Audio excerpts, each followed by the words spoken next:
Hello and welcome to another episode of Unstoppable Overcomers. I'm your host, Dorothy Odell, for this evening. That is, last week or was it a couple weeks ago, I was not in the studio and Kimberly took over, but we're back in the saddle again. Like that with the horses, right? So anyways, I want to give a shout out to our first sponsor of today's show, which definitely would be StreamYard. If you are a streamer, definitely, I highly suggest using StreamYard. There's the link to check us out. I believe they have a free trial even, so go click on that and get your free trial today. With that, though, I have the distinct pleasure of bringing Laura May to the show. Laura, welcome to the show. Hey, everybody. So, for those of people who have no idea who you are, because I know you're wonderful, but nobody else knows that just yet. Tell us a little bit about yourself. So my name is Laura May, but most of the people that are around me know me as Laura Ann. And that's because I tend to be just a very authentic individual. What you see is what you get. I am a very driven, successful businesswoman, but I never really saw myself as being an entrepreneur until just a couple of years ago when my business was birthed as a result of something that just tried to take me down and take me out. And specialists said that it was the worst case of postpartum depression that they had ever seen. That I basically needed to be medicated and put away somewhere, until I could self heal and self regulate. And I just decided that that wasn't an option. But what I had realized is it was so many situations prior to that I had overcome that really allowed me to have that muscle and to flex that muscle in that time of need. And so I am just excited to be on the show today. I'm excited to know that there are so many other women out there like me. And, I was just praying before the show, if I could help one person by taking the things that I have gone through and giving you the tools or the insight that really helped me to get through that time, and I were to just take one person out of that, then that would make everything that I went through completely worth it. Because I have to admit, at this moment, I am living my best life. That I love all of that. No, not the fact that you had to get postpartum depression to get to that moment, but we Right. all need to go through the valley to get to the mountaintop, I believe. Uh, Right. you know, even though we don't want to. And life Right. would be so much easier without that. But that's what makes us who we are, right? And Right. that's why we go through these things. That's right. So, postpartum depression, like I've never been pregnant. And so for somebody who's never heard of that, tell us a little bit about that journey there. So postpartum depression, and the reason that my case was so severe was because uh, mine was intense because I would go through blackouts. So postpartum depression by itself, and a lot of people don't really talk about it. So to go through it, while there's a lot of research on it, there aren't a lot of people that come out and talk about the things that they're thinking and feeling. It's a very dark place to be, especially for someone like me who is a visionary. Like I see, I'm a dreamer, I'm a builder, I'm a visionary. And so it really attacked that portion, that creative side of me.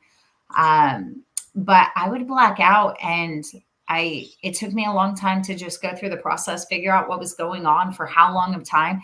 And so it came to be that I was blacking out and I had no recollection of time for 3 to 7 days in increments. Yeah. And that's why she said it was the worst case, because the most severe cases, they experience blackouts, but it would be an average of, 10 to 12 hours. So for me to go through it for 3 to 6 days was pretty intense. That's insane. I don't think I've It ever heard was of that. insane to live through. I'm not gonna lie. Like how was your so you have this new baby, and then you're Right. going through this. I'm sure your husband's not around 24/7 because he's got to work. Like how did that dynamic even how did he react to that? So I mean, I would have to take you all the way back and share the entire story, honestly, because I mean, to be honest, in this day, I'm looking at it and I'm like, how did somebody not, take the baby from me, understanding what I was going through? I mean, there were points in time where I felt like I was blacking out. So I'd get in my car, I'd throw my brand new baby in the back seat, and I would drive to the gym and work out excessively because I knew that releasing endorphins would be helpful to me. But in hindsight, to just realize that there was just such a covering on me as I was going through that chapter. But yeah, it was an incredible journey, no doubt. Yeah.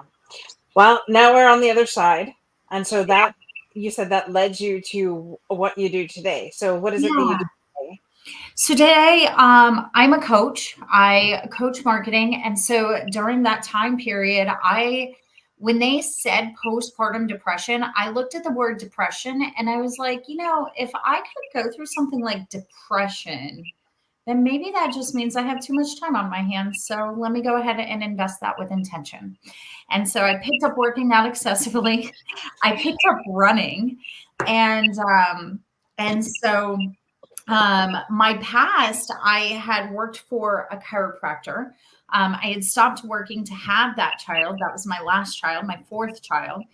And so I was finally in a position to where I was having the baby I always dreamed of with the husband that I always dreamed of, and everything really seemed to be coming together. And then to fall under that attack it was incredible. So I wanted to find something that gave me purpose. And because we were in the midst of the shutdown and all of my friends in the trades industry, as business owners, they had asked me, would I come and work for them? And they're like, Laura, we're losing our businesses. Like, we need your help. You're the best marketing person we know. Like, come and build our businesses. And I'm like, you guys don't understand. I seem fine right now, but I go through moments of insanity. And it was very hard to explain, especially to men in the trades industry. They're so far removed from that, And so, the city, there was a fine arts council that had scouted me out through the city of Brooksville for my work in events. And they kept asking me to reconstruct this event. And I kept saying, no, I'm not available yet. I'm not available right now. And I didn't have a business at that point in time. And so finally my husband's like, listen, like, what did you ask them the details? Like, what is it that they want exactly? What are they willing to pay? How long does the contract last? Over what period of time is it going to take you to complete this? And so I went back and I asked all of those questions, and they basically wanted an increased profit margin of $50,000 a year, but we were able to build a 5-year plan. They were giving me a year to complete the project. It was a no-brainer. So we went to the Florida Keys for 2 weeks.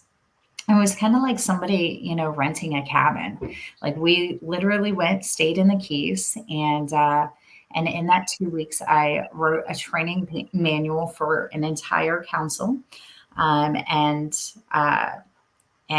it just flowed. It was beautiful the way that it came together. In their first year, they had a tornado, so they were down 1 day, and I was waiting for those numbers because now they're down a day on their first year, and they're supposed to have an increased profit margin of $10,000. But even though they were down 1 day, they had an increased profit margin of $26,000. And they were at $32,000 the following year. And so they were definitely on track to, they've done more than that. It was bigger, better, more. And it was just amazing. And that's really where the business was born, was helping other people. And I remember my first paying client was a roofing contractor, and he was a friend of mine. And he reached out to me and he was like, Laura, I appreciate the fact that you're doing this. He was like, but do you know how much money you're making me? I need you to send to me a bill. And so, Okay. so I'm like, oh, sure, I'll put a dollar amount on it, but for me, I was passion driven. I was doing this as a way to get through something that was trying to, take me down or take me out. And ultimately, the entire business was birthed as a result. And it went from there. And I felt like I was called to coaching. And I'm like, but coaching for what? And so I started with, marketing consulting and building marketing strategies and marketing plans. I teach and coach on the 5 styles of marketing and building diversified marketing strategies, not having all of your eggs in one basket. Like, what if everything's on Facebook and then Facebook shuts down tomorrow? Then what? Mhm. And so I just started teaching and coaching on diversified marketing strategies. But when I started getting into the businesses, I had found that the top 2 problems in a business, when you break everything down to the root, was communication between teams and the employers, and just a lack of appreciation. But everything boiled down to communication and time. Time was everybody's enemy. And so here I was building this business. And once postpartum was over, um, my husband looked at me and he was like, well, you either need to hire employees and scale this thing, or you need to fold it, because what you've done is ultimately bought yourself a job and you don't have to. That's not where you're at. Like, our bills are paid. Why would you do that? And I was like, all right, you're right. And so I slept on it. I prayed on it, and I came back and I said, if postpartum was what tried to take me out that created this, then I'm going to build a legacy for the kids. And so in the next 10 months, I hired my first 10 employees and they are total rock stars. We have Did you built, have 10 employees yeah, in yeah, 10 months? yeah.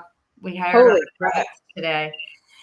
And so we went through our first wave of employees, and I ended up with some team culture issues and a couple of I don't know, I didn't grow up and start a business to deal with those types of things. And so I had to reconstruct quickly. And I hired myself a business coach because I had decided once I had a team culture issue, I had more work than I could do on my own. But what I was not going to tolerate was like just negative and negative. I can't do that. I'm an overcomer. Like, I don't have time for that. So if I can inspire you and I can grow you and I can build you, one of them, I'm helping her start a business right now because she's just a rock star. Like, she doesn't need to work for me. She needs to do her own thing. And so That's just, I want to stop you right there, because that right there is leadership. If your boss sees something in you and knows oh that, wait a minute, you are bigger than what they're doing and you could do this better, yeah, or not yeah, better, but do this by yourself. Like, that's true right. leadership. Yeah. So I told her, we're going to hire you an assistant. You're going to train your offspring. And then meanwhile, we're going to start building your business. And so she's scared to death to leave that 9 to 5, structure. But I told her, what do you have to lose? There are no loans. You have 0 overhead. I'm going to give you one of my offices to use. Like, listen, girl. But she really, for me, it's a loyalty too, because she has no idea how she was able to scale my business also for the work that she's done, and just being dedicated and loyal to my company.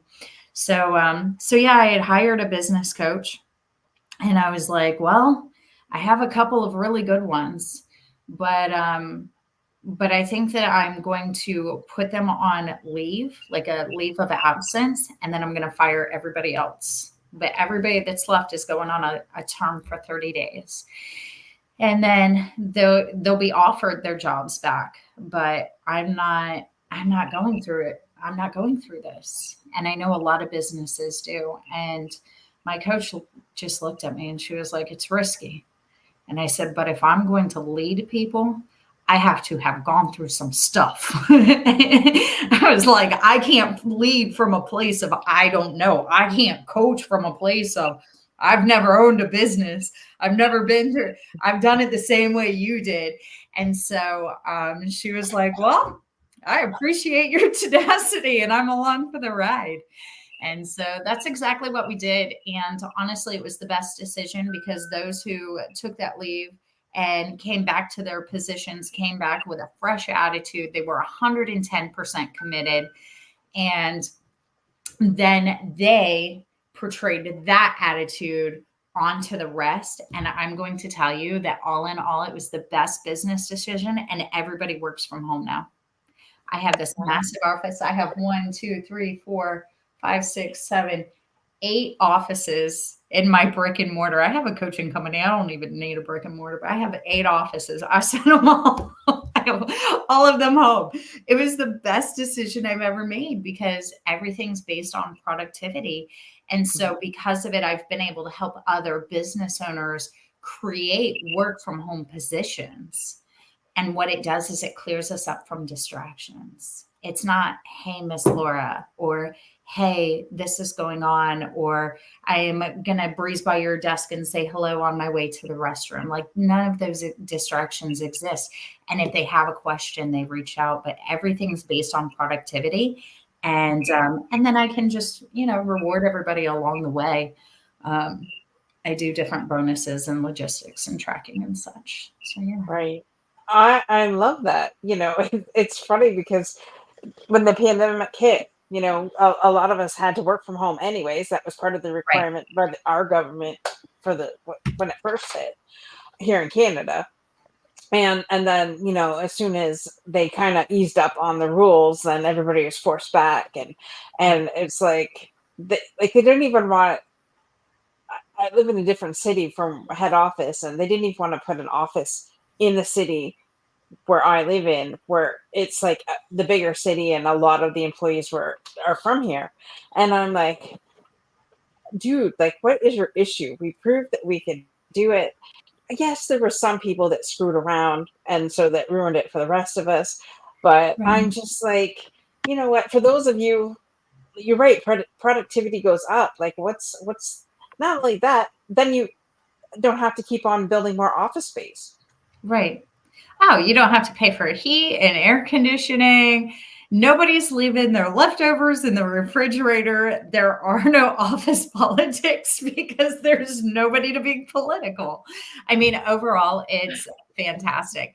And everybody's in different chats, and I oversee every chat. So I literally oversee every conversation that happens. And the number one killer for a business and productivity is the next person saying, I don't get paid enough for this, not realizing because it's a mentality, right? And for me, even as an employee, I was always a rock star employee because I never wanted to do it on my own. I didn't have an interest. Like, I'm going to come in, work for somebody who inspires me. And I did. I've always had amazing employers. I was always blessed with amazing employers. But yeah, you don't have that back and forth conversation about how much you get paid or what you feel like the business owner did wrong. Everybody just shares your vision and is plugged into your energy. And so you really set the platform and set the stage. I do check in with my team weekly, but I check in based on departments. So if we do a lot of work on Facebook. We get a lot of results on Facebook. We built a strategy that no one else was doing. We average, I think it's right now we're at 33 referrals a week for my flooring contractor. That's Wow. insane numbers. Like these guys are making money hand over fist, but it's all production, it's all tracking, it's all productivity. And I'm not even a numbers person.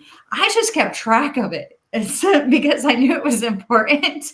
And the first girl that showed up that said she loved spreadsheets, I'm like, you're beyond tired. That's actually the one that I'm building to run her own business at this point. But but I was like, can you plug them into pie charts and color code them, make them pretty and easy for me to just at a glance, I know exactly what's going on. She was like, absolutely. I love that kind of stuff. I'm like, I got a position for you. And so I had spreadsheets upon spreadsheets. I had like a year's worth of spreadsheets. I'm like, here you go. And she loves that stuff, you know? So, and I would say my last greatest, like my greatest, just aha moment or just divine wisdom, I call it, was, when I went to hire, I did not think I was going to hire 10 people in 10 months. That was way faster than the growth that I had even projected. It really superseded the goals that I had. But what I had done was I went through and I created a pie chart and I spliced out like every personality and talent that it would take to perform every aspect of this position. And on a scale of 1 to 10, I graded myself on those things. And my first hire was my weakest level. And so my true secret to success was surrounding myself with individuals that had strengths and knowledge bases in areas that I didn't. I'm not I am not the type of person to send out a proposal and then follow up and then follow up in a couple of that whole drip campaign thing. That's not me. I'm not doing that. But I've got a guy who's excellent with it. He's like, just all you have to do is just, I'm like, then you just do it.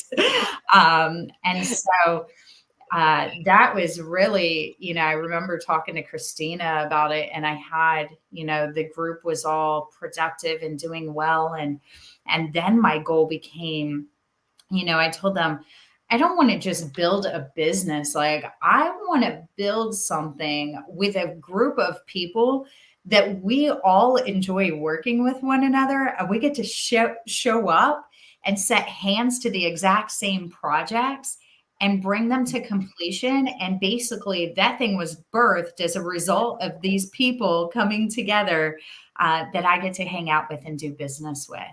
And we love being able to see the transformation in the businesses that we work with, because we will bring them on and he'll have one electrical contractor. And by the time it's done, he's putting trucks on the road and he's hiring his fourth and fifth. And, we're helping him through the process to be able to do those types of things. And even the new businesses, even right here in my local town, I do work locally, but I really do work abroad. I have, clients in other states, but, the ones right here locally, I love going to the hair salon, and I'm like, that was a woman who was freaking out because she was a personal trainer in the middle of the shutdown. And I was like, well, what did you always want to do when you grew up? And she's like, I really wanted to do hair. And I'm like, so why aren't you doing hair? Like, what are you doing? I was like, listen, I have this great idea.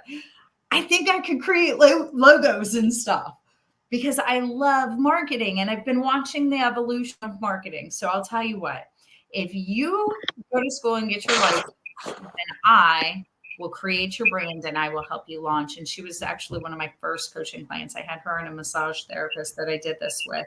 And I created their business plans. I created their logos, the business names. We have a brainstorming session that we do. Picked the locations. We helped her rent a chair, and then she went from a chair and I helped her find a location. And so I helped her through that entire scaling process all the way. Even now, we just hired, I think it was her 6th employee the other day.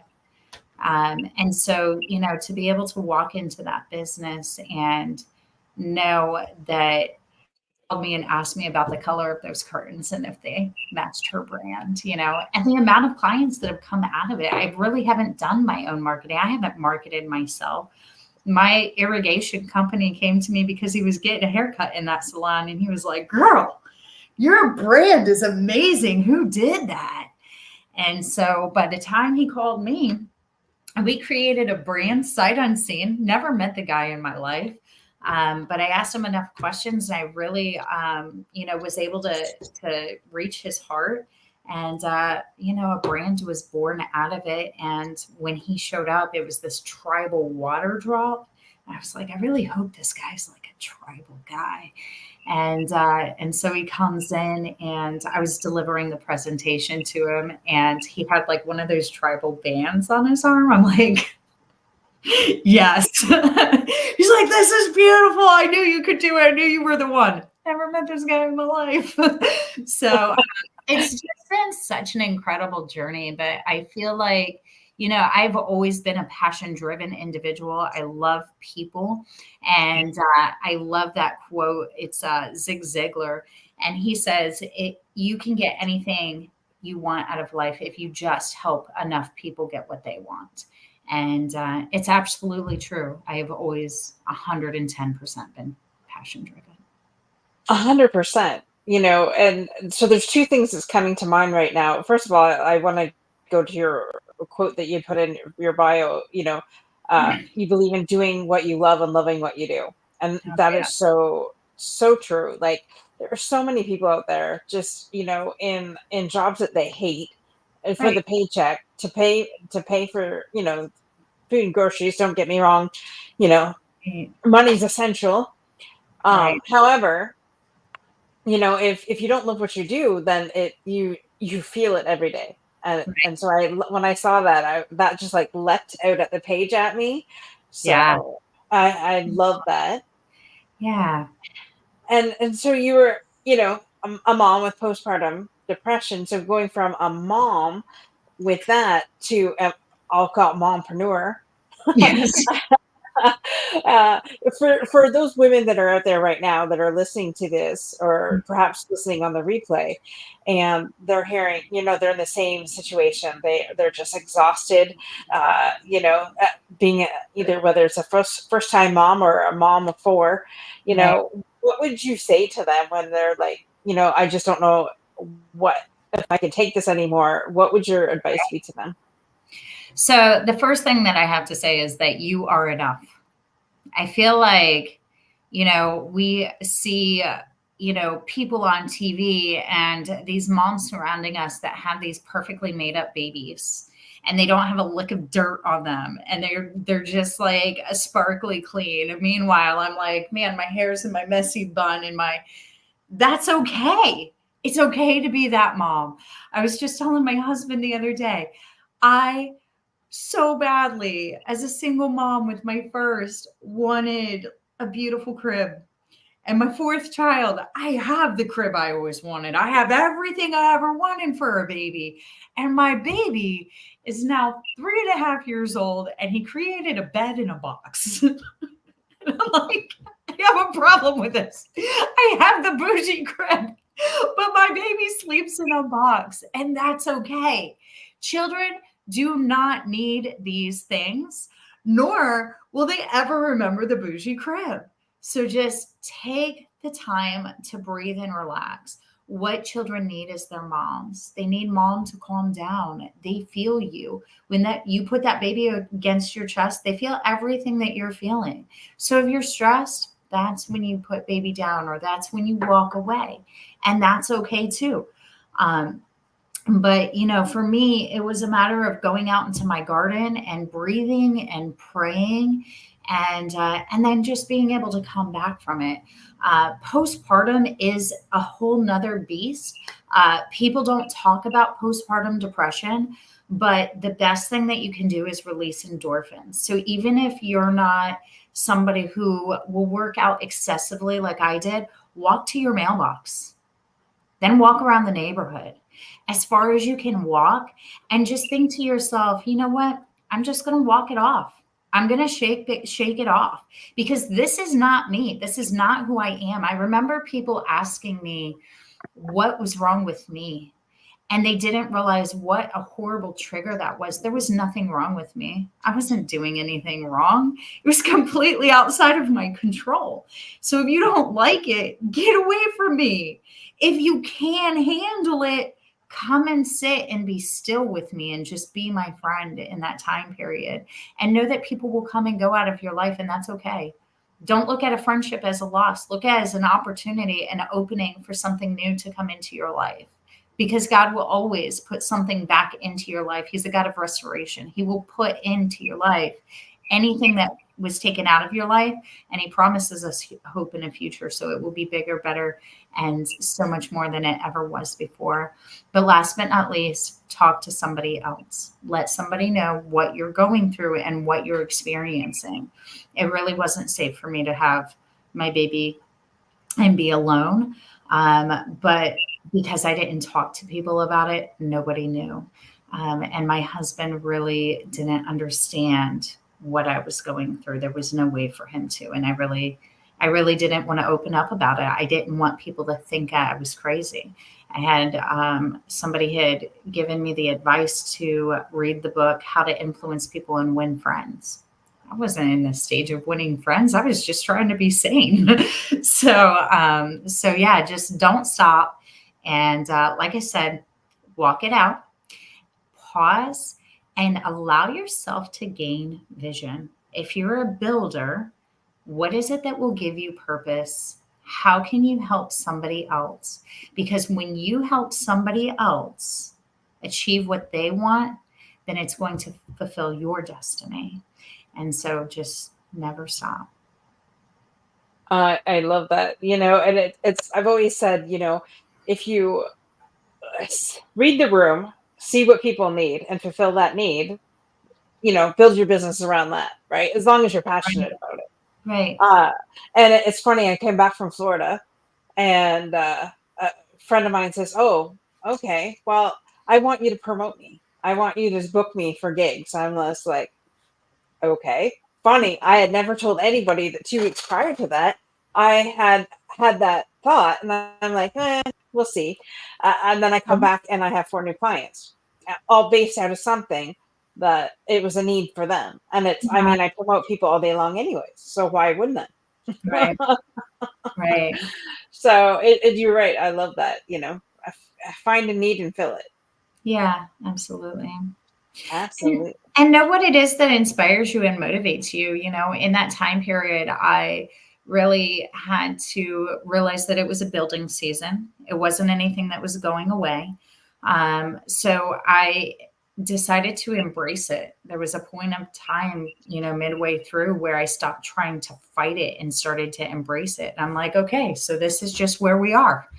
And so I started to self reflect, and that was really where I realized that I had always been an overcomer all of my life, and that this was just one more chapter, one more mark, one more season, in something that I was already created to do, something that I was already built to do.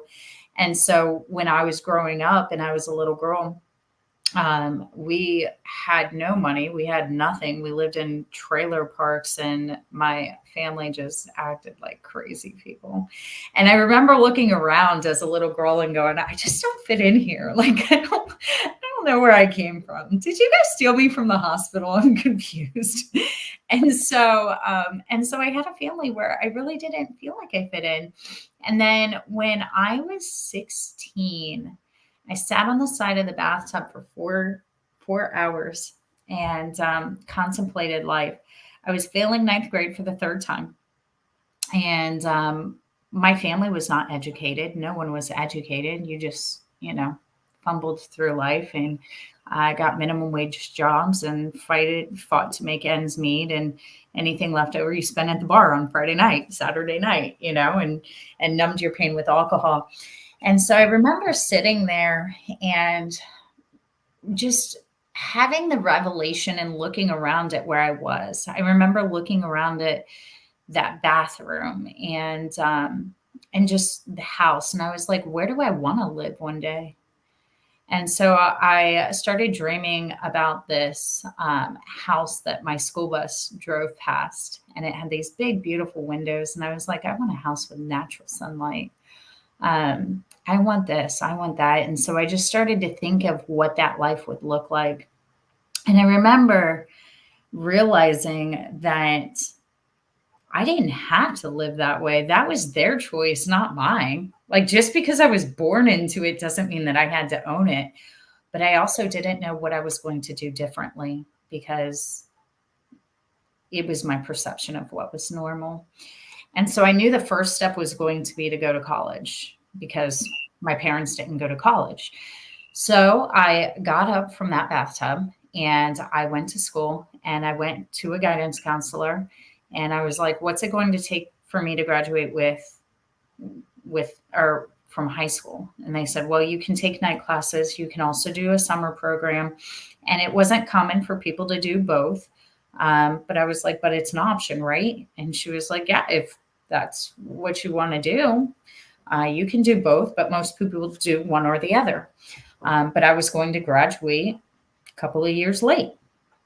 I'm like, okay, well, I'll take that into consideration. And so I went to Publix and I got my first job and I called a cab and I made it to work by cab. And then I got my first paycheck. And for $100, I bought my first car at a junkyard. It had been rolled by a drunk driver.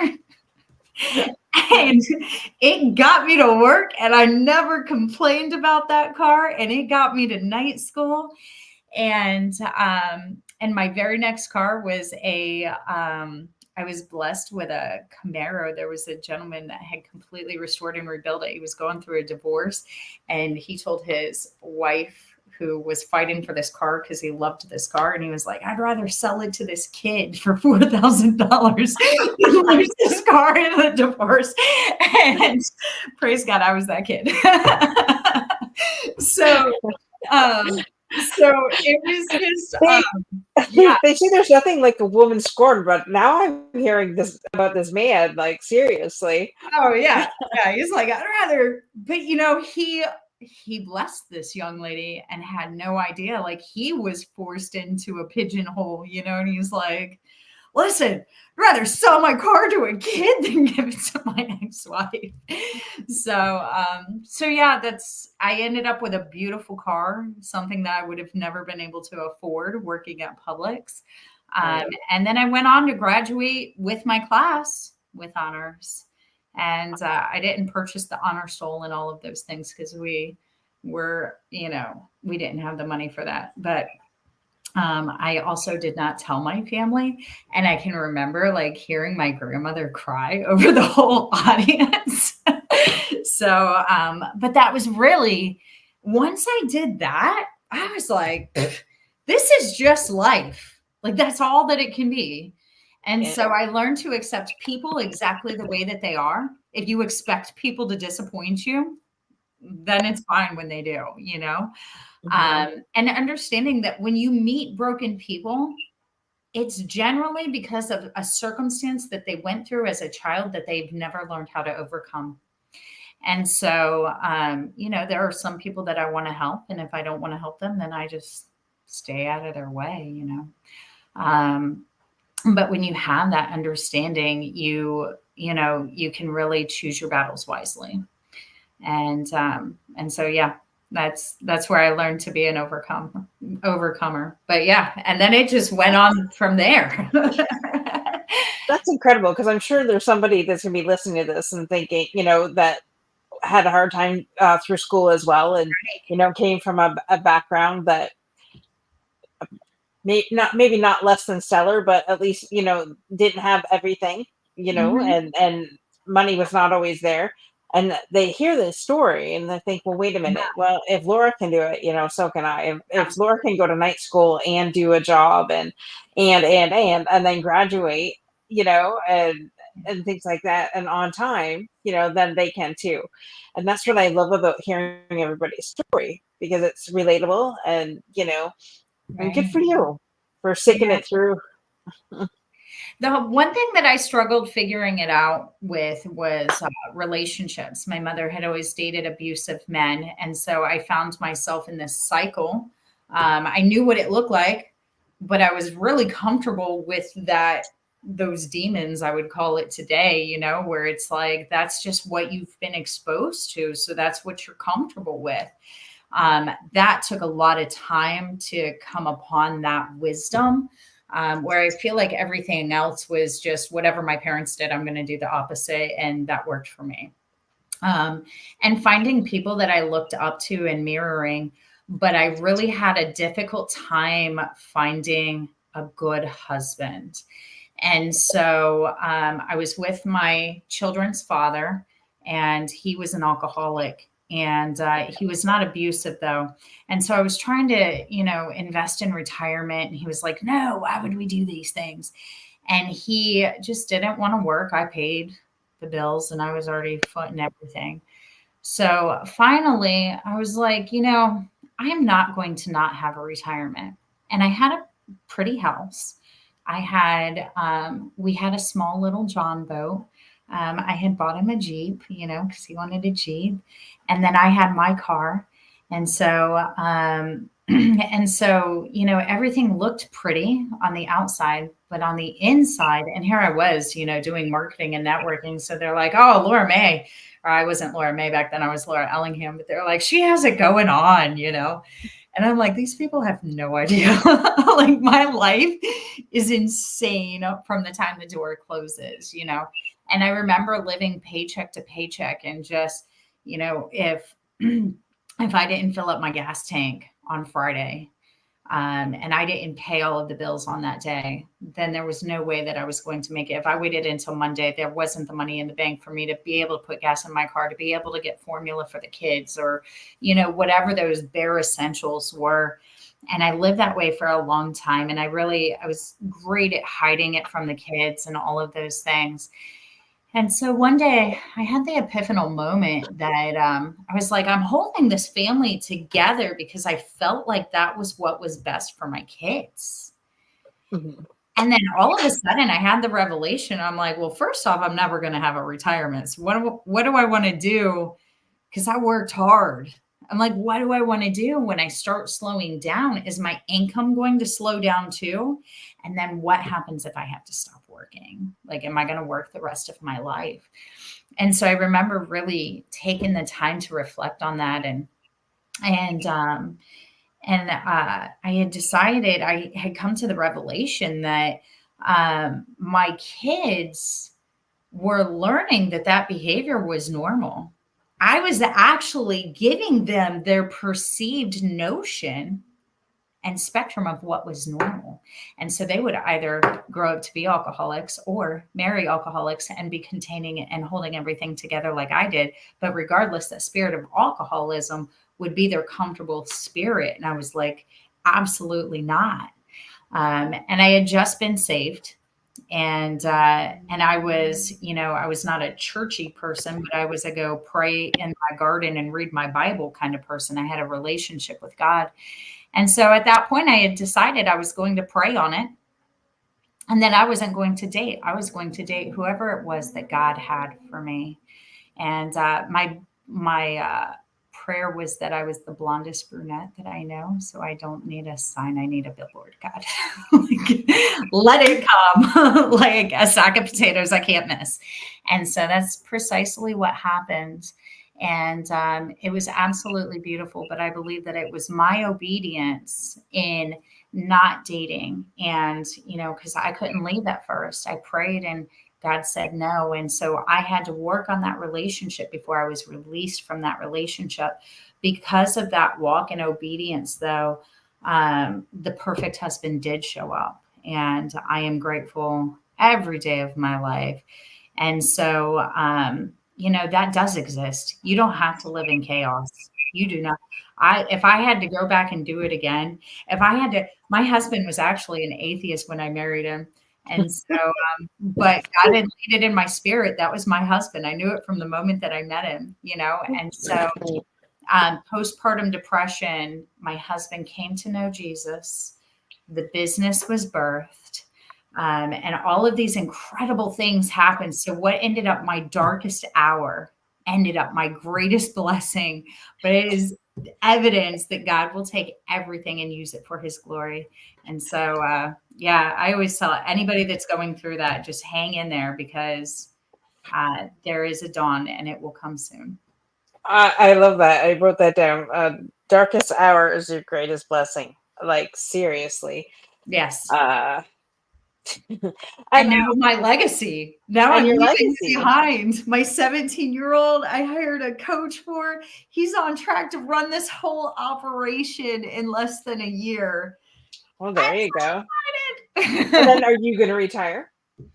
Absolutely not. I'm going to, my goal is to then build the next business for the next child. And so I will spend, my kids are now in private school. I was going to homeschool them and do the stay at home mom thing.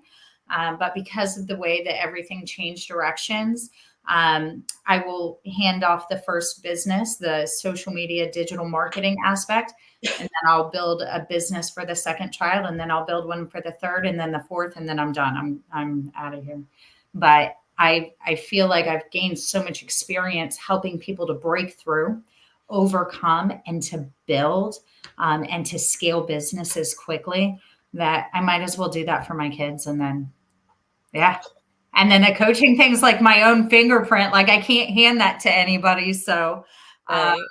but I do have one of my employees said, he was like, Laura, could you create a 12-week program for your coaching clients that's pre-recorded?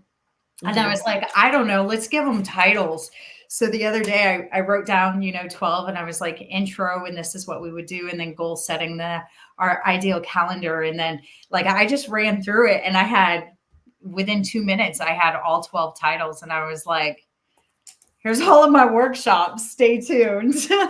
So yeah, I'm working on something that even with my coaching practice, even if I'm not available, it's something that I can leave behind. So. Right.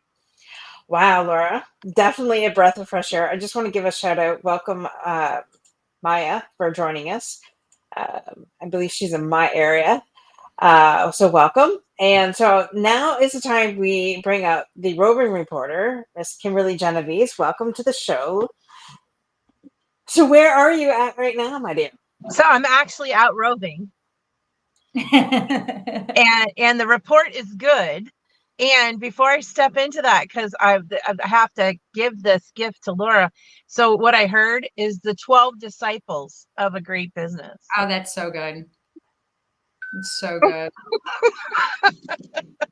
Writing that down. Hang on. Yeah. We're stronger by numbers. Yes. And you could even name them. This one is John. This one is Mark. Like you could, right? Like you could. It's possible. Well, what would each one of them have taught us in business? Hello. Like Just a thought. Out here roving. The show is so great. It's so good. Both of you. It's just such a privilege to get to be part of the active audience, right? Like and here with both of you, and just I'm blessed, and I'm gonna do painful plugs right now because I get to be one of Laura's clients. And so for those that watch the show, right, I never know who's going to be on, or I usually don't know who's going to be on. And so it was super fun when I got in the green room. I'm like, oh my God, it's Laura. And so first and foremost, Dorothy, where I am, and I'm super excited to report it into the community, and give the blessing to the overcomers out there listening, or people that are striving to overcome, right? Plainwell, Michigan.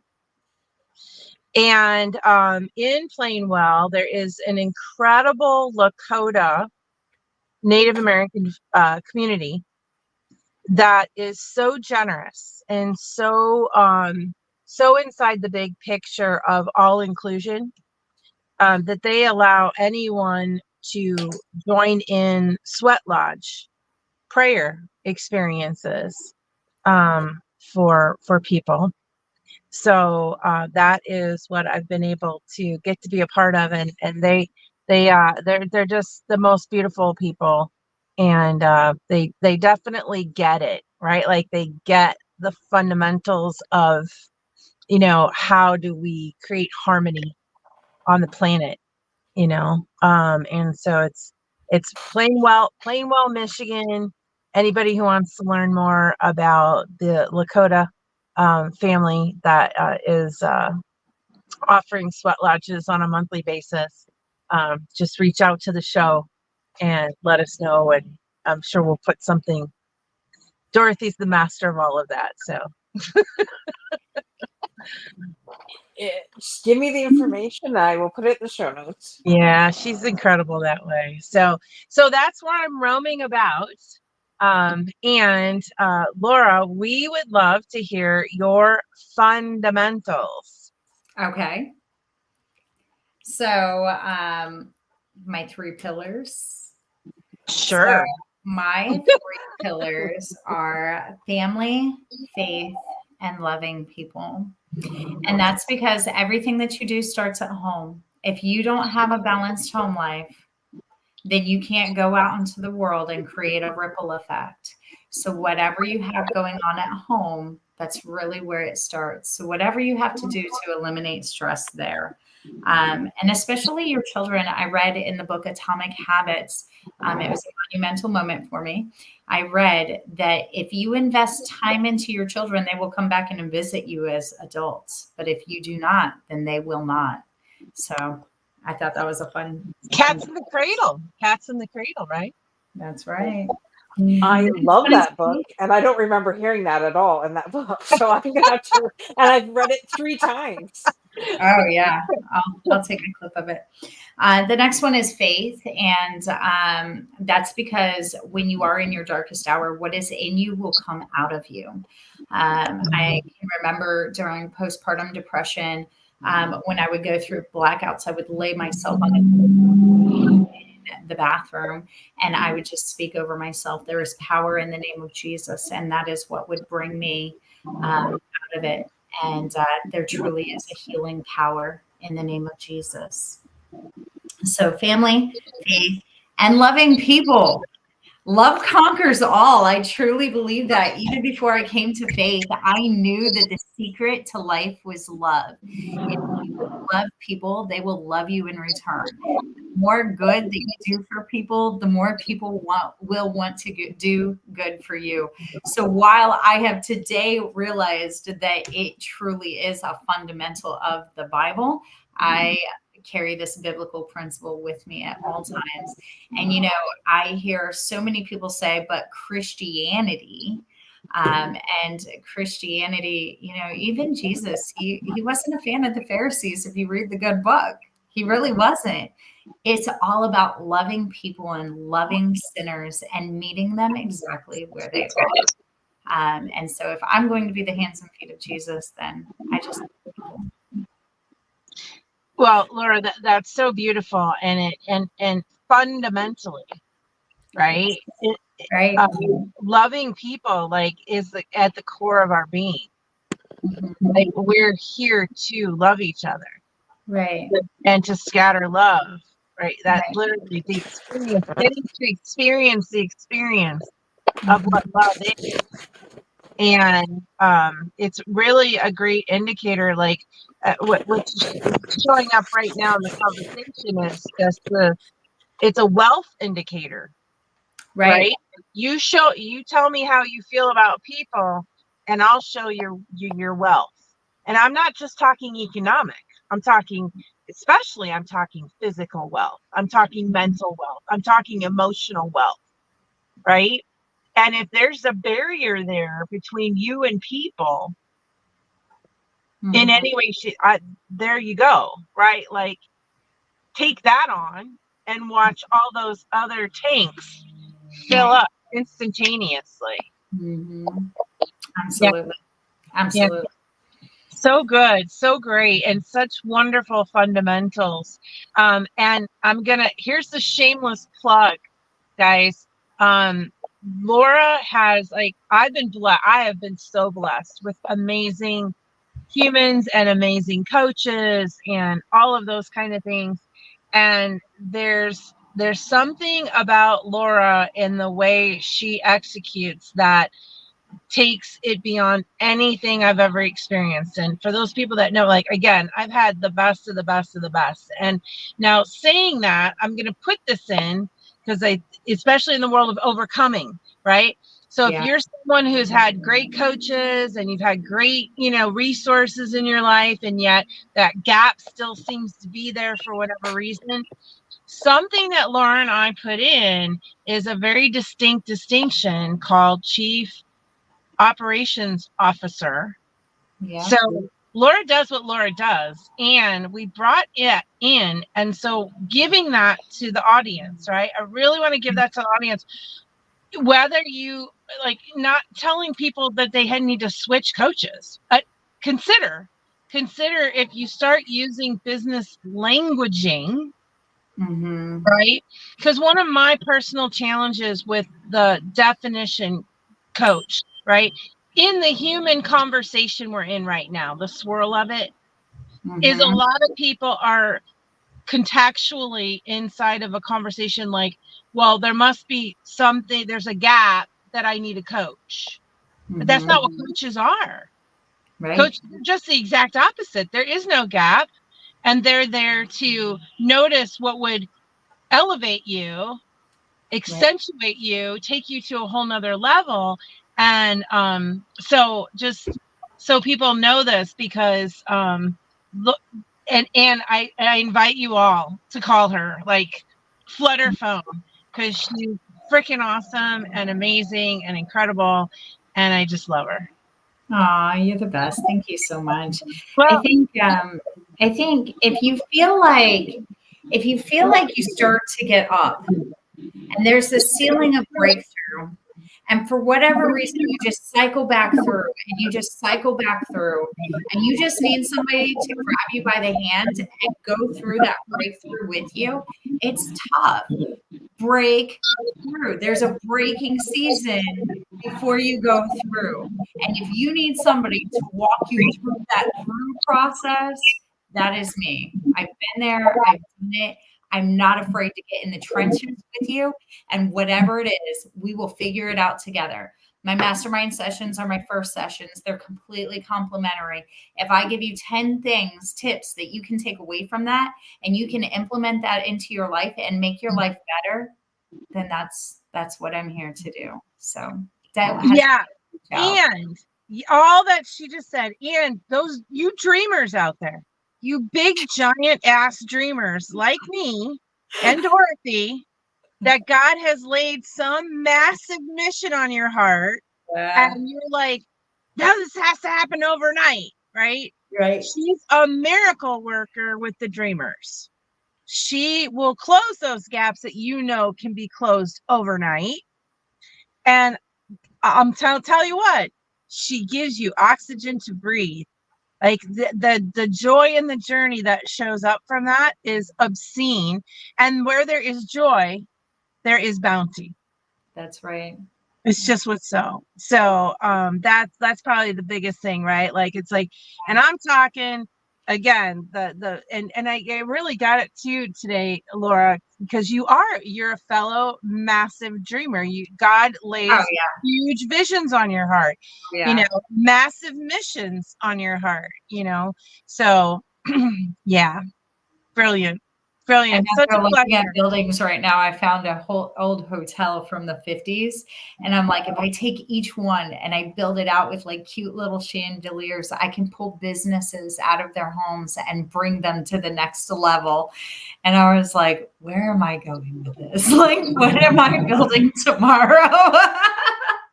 But yes, I definitely attract visionaries and builders, because what happens is we coagulate those things, and what I can do is help you to separate them, put them into lanes, and that way you can see your visions clearly one at a time, and then you have sets of goals for each individual ones, and then what are atomic habits and things that we can do to break your goals into bite-sized pieces and help your visions become your reality.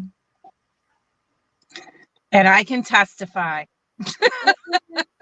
It is totally happening. So thank you for sharing your fundamentals, family, faith, and Love come on.